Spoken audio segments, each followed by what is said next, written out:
m'appelle Amina Kacha, je suis étudiante en deuxième année. On est présentement le 23 septembre 2015 et nous sommes à l'état de chimie où plusieurs étudiants sont en train de travailler et s'entraider entre eux.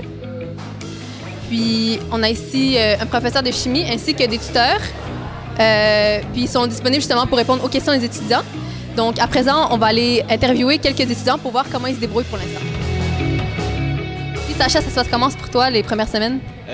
C'est un gros changement comparé au secondaire, là, mais je trouve ça vraiment intéressant, mais très exigeant quand même. Les horaires sont vraiment différents, les cours différents, les profs surtout. J'ai l'impression que qu'il y a plus de... Les profs sont plus, disons, passionnés par leur matière et surtout, je sais pas, j'ai l'impression de plus apprendre.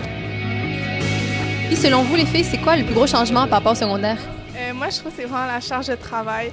Les devoirs, on en a vraiment plus. Puis comme les profs sont moins après toi pour que tu dois faire tes devoirs, c'est vraiment par toi-même, l'organisation, tu dois vraiment être bien organisé.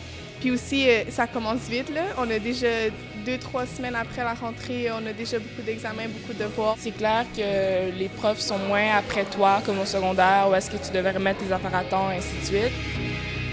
Puis, t'as-tu eu ton premier examen? Ouais, j'ai eu un examen en maths là, la semaine passée, justement. Puis c'était comment? Ça s'est pas mal passé, mais ça s'est pas super bien passé non plus. Nous sommes présentement à la mi-session au Collège de Bois-le-Boulogne et la période des examens est terminée.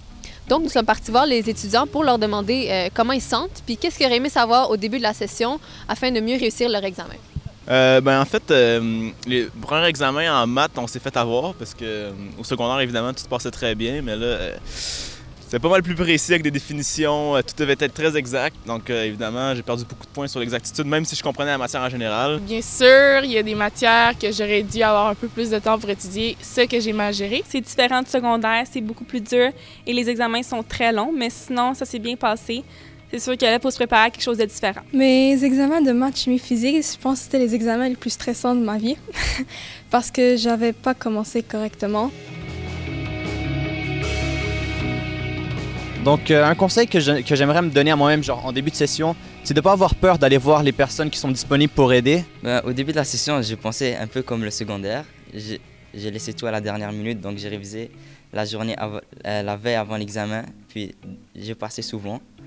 Mais au cégep, ça n'a plus fonctionné. Donc, après les examens, j'ai décidé de réviser 2 semaines à l'avance et ça commence à fonctionner, on peut dire. Bien, c'est sûr qu'au début, on est vraiment très stressé. On a été préparés à avoir un gros choc au cégep. Donc, c'est sûr qu'on rentre ici, on est très stressé, on a peur de ce qui nous attend. Mais je pense qu'on gagne la confiance avec les semaines. Puis, on apprend aussi à étudier au fur et à mesure, puis pas attendre trop avant de commencer nos études. Dès que les examens sont arrivés, juste à des petits mini-tests, mais j'ai vu mes notes, puis là, ça a fait comme « Oh, OK, c'était pas au secondaire, là. » Ben, au début, je prenais le cégep relax. J'étais comme un touriste au cégep. Puis après ça, rapidement, quand j'ai vu que les examens arrivaient dès la 4e et 5e semaine, ben, j'ai dû m'activer. Puis j'étais dans un rush, puis j'ai accumulé du retard dans toutes les autres matières pour rattraper ceux dans les sciences. Et maintenant, j'essaye de travailler chaque jour, toutes les matières, ben, comme pas toutes chaque jour, mais le plus possible. Comme ça, j'accumule pas de retard pour la prochaine session d'examen. Je comprends là, que si je veux performer au cégep puis aller à l'université dans ce que je veux, ben faut que je me force. Fait que c'est vraiment ça ma mentalité en ce moment, puis je suis motivé pour faire ça. De commencer à travailler dès le début puis ne pas attendre jusqu'à la fin. Bien, c'est sûr que je me dirais de me détendre. Le cégep, c'est réellement quelque chose de très, très différent que le secondaire, mais c'est pas quelque chose à paniquer. C'est vraiment prendre son temps, savoir gérer, avoir une bonne organisation, et ainsi de suite. Honnêtement, faudrait vraiment s'y prendre à l'avance. Je sais que tout le monde dit ça, mais par exemple pour les labos, en fait n'importe quoi, les examens, les labos, les devoirs, les profs sont vraiment là pour répondre à tes questions si tu en as, mais faut que tu les poses au bon moment. C'est sûr qu'à minuit, la veille, ça fonctionne pas vraiment. À chaque soir, relire toutes les notes, évidemment, des cours qu'on a fait durant la journée. Ça serait mon conseil à donner.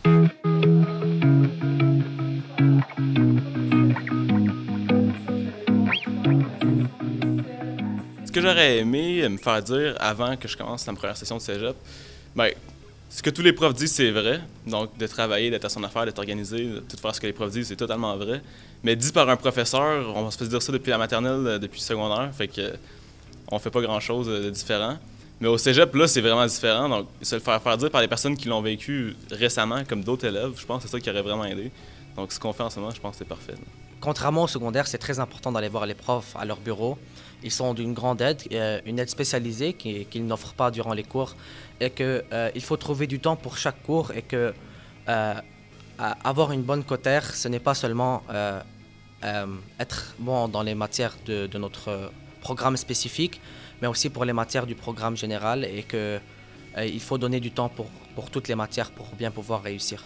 Donc, ce que j'ai bien fait, selon moi, c'est vraiment de poser des questions au professeur pour savoir valider en fond ce que je comprenais, puis ce que je comprenais moins bien, pour savoir quoi me concentrer mon étude, mais aussi les numéros quand on a de la difficulté, vraiment leur demander la méthode puis la démarche précise, parce que ce qui nous aide à avancer aux examens aussi, c'est savoir la démarche. Puis sinon, vraiment faire tous les numéros suggérés par les professeurs, parce que c'est vraiment ce qui nous pratique puis ce qui nous prépare aux examens. Travailler avec les autres, c'est vraiment bon, je pense. Puis aider les autres, moi j'étais tuteur, donc c'est quelque chose qui m'a beaucoup aidé parce que j'avais 5 tutorés par semaine. Donc ça me faisait une rencontre par semaine que j'étudiais obligatoirement. Donc il fallait que je me prépare à mes rencontres. C'est comme une genre de responsabilité plus élevée que juste mes notes. Donc c'était important. Mais même si on n'est pas tuteur, je pense que ça peut être bon de juste aider les autres. Puis ça aussi, je le faisais aussi dans mes cours quand on faisait des exercices. Donc ça m'a vraiment aidé parce que expliquer, tu te rends compte plus rapidement de ce que tu sais pas. Donc ça aide vraiment pour ensuite pouvoir étudier par toi-même. Donc ce que je pense que j'ai bien fait durant la première session, c'est profiter bien de mes pauses pour pouvoir étudier pour les autres matières parce que vraiment les pauses, ça peut devenir une perte de temps. Pour mes cours de sciences, je suis allée voir mes profs à chaque fois que j'avais des questions. J'ai pris beaucoup de temps à la fin de la session pour étudier. Au lieu de lâcher à la fin de la session parce qu'on est trop fatigué, j'ai vraiment continué. Donc, ce que j'ai bien fait dans la première session et que je le recommande, c'est de vraiment, disons, avant un labo ou avant une classe, vraiment d'aller voir c'est quoi la matière qui va être parlée durant le cours pour avoir une idée, pas de comprendre de A à Z, mais vraiment juste avoir une petite idée pour, disons, ça améliore la façon de stocker l'information et de la comprendre mieux. Probablement ma pire erreur durant ma première session, c'était d'accumuler ce qu'il fallait à réviser la veille de l'examen et devoir me taper une nuit blanche pour pouvoir arriver à l'examen avec toute la matière en tête. Or, le cerveau assimile mieux quand on dort et qu'on se réveille le lendemain. Et avec une nuit blanche, on ne peut pas assimiler 100% toute la matière et on devient fatigué le lendemain. Ce que j'ai moins bien fait durant ma session, c'est vraiment, je me suis moins concentrée durant les cours et plus à la maison. Ce qui a fait en sorte qu'à la maison, j'avais 2 fois plus de travail à faire. J'ai pensé comme si c'était au secondaire. J'ai dit, OK, aujourd'hui, j'ai pas beaucoup de choses. Et je me suis dit, OK, je vais faire ça demain. Je vais faire ça après-demain. Mais c'est comme la pire chose à faire. Ce que j'ai moins bien fait durant la session, principalement, c'est de ne pas être autant discipliné que j'aurais voulu, ça c'est sûr. Parce que les profs, à chaque cours, ils nous disent de faire des choses. Puis moi, je me disais, bon, l'examen c'est dans 2 semaines, j'ai le temps d'y faire. Pas tant de numéros, là. De toute façon, c'est facile. Mais non, c'est pas de même pantoute. C'est essentiel, les résolutions précises. M'adresser aux profs et dès que j'ai un problème et venir aux ateliers offert par le prof et aussi avoir un temps d'étude qui est constant. Cette session, je n'ai pas de pause, donc je rentre chez moi, puis j'étudie directement, pas de perte de temps, puis on essaie de dormir le plus longtemps possible et de rester en santé. Pour ma deuxième session, j'ai déjà commencé à faire les devoirs qu'on m'a assignés. Dès les premiers jours, dès que je les reçois, j'attends pas trop, je tarde pas trop pour les faire. Moi, ce que je recommande surtout aux gens, c'est de prendre une journée dans la semaine où on n'étudie pas. Le vendredi étant la meilleure journée, à mon avis. Le vendredi soir, on n'étudie pas juste pour pouvoir décompresser et se sentir frais le samedi. Donc, le vendredi soir, on peut l'utiliser pour sortir entre amis. Et je trouve que c'est important parce que si on étudie les 7 jours, à un moment donné, on n'aura plus envie puis les notes vont baisser. C'est sûr. Selon moi, pour avoir un bon équilibre, ce qui serait vraiment important, c'est de planifier toutes nos choses. C'est souvent, les étudiants, on a un travail, on a des loisirs aussi, puis il y a l'école aussi, puis l'école commence à prendre beaucoup de place. Donc, vraiment faire des horaires de quand on a prévu étudier, quand on prévoit aller travailler, puis quand on prévoit aussi faire du sport. Dans mon cas, c'est vraiment ce qui m'a aidé à passer au travers de ma session, puis à me changer les idées. Donc, c'est sûr que même si ça prend du temps, je pense que c'est du temps bien investi, puis il ne faudrait pas négliger le sport. Je suis dans l'équipe en volleyball des Cavaliers de Bois-de-Boulogne. C'est sûr que ça prend beaucoup de temps, puis ça prend environ 13 heures, plus, dans le fond, les matchs puis les tournois. Mais dans le fond, le petit conseil que je pourrais dire que c'est pas à tout le monde de passer 13 heures par semaine à faire du sport, mais au moins, de temps en temps, laisser un petit peu les études de côté, bouger. Ça aide vraiment dans le fond, à libérer les esprits puis à penser à autre chose. Pour vraiment avoir un bon équilibre entre l'école et les loisirs ou le travail extérieur, c'est vraiment bon de s'organiser encore une fois. Pour moi, je fais 10 heures de travail à chaque semaine, entre 8 à 10 heures. Et c'est vraiment beaucoup trop. 10 heures, pour le travail, c'est trop. C'est du temps qu'on aurait dû se concentrer plus aux études ou à un loisir si on en a un à côté. C'est vraiment, si quelqu'un veut vraiment travailler, vivre sa vie et aller au cégep, il faudrait vraiment qu'il soit bien organisé. Puis je trouve que c'est la clé du succès.